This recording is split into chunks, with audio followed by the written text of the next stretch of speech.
The complexity of boxing matchmaking can leave fans scratching their heads at the best of times, but occasionally a fight can take place which makes so little sense that you wonder what they're smoking over there in the boxing world.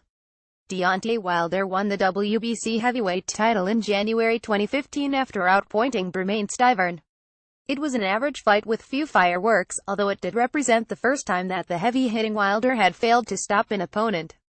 Fast forward nearly 3 years, and Wilder has defended his title 5 times, beating the likes of Gerald Washington, Chris Ariala and Artur Szpilka. Stiverne only fought once after that fight when he labored to a win over heavyweight gatekeeper Derek Rossi in November 2015.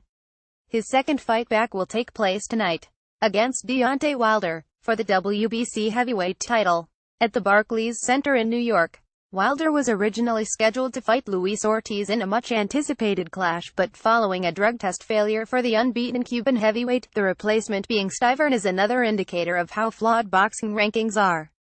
You just wouldn't get this in any other sport, an athlete getting an opportunity based on years of inactivity and nothing to deserve it. In tennis, while a ranking is protected for a certain time, if an injury takes too long to recover, a player will tumble down the rankings.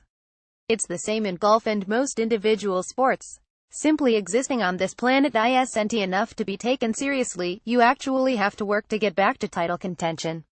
So why in boxing are we constantly faced with joke fights like this? You've got one of the best heavyweights in the world having to waste time in a now-in fight.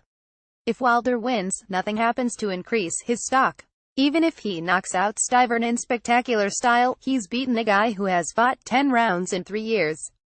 And if somehow he loses, he's just lost to an inactive 39-year-old guy he's already beaten.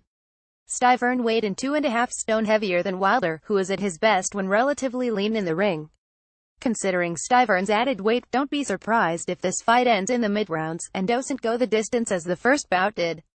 After Anthony Joshua's victory over Carlos Takam last weekend, Wilder will want to prove he's still a viable opponent for Joshua, and with the two expected to finally meet in the ring next year, he'll be looking to showcase the fearsome power which has resulted in 37 stoppages from 38 fights. McDonnell returns to action this evening. A more competitive card takes place in Monaco tonight, where Derek Chisora aims to become European heavyweight champion once again when he fights unbeaten German Agat Kabyle. Chisora's stock has risen since his war with Dillian Whyte towards the end of 2016, and though he lost that fight, his reputation as one of Europe's toughest heavyweights has been enhanced.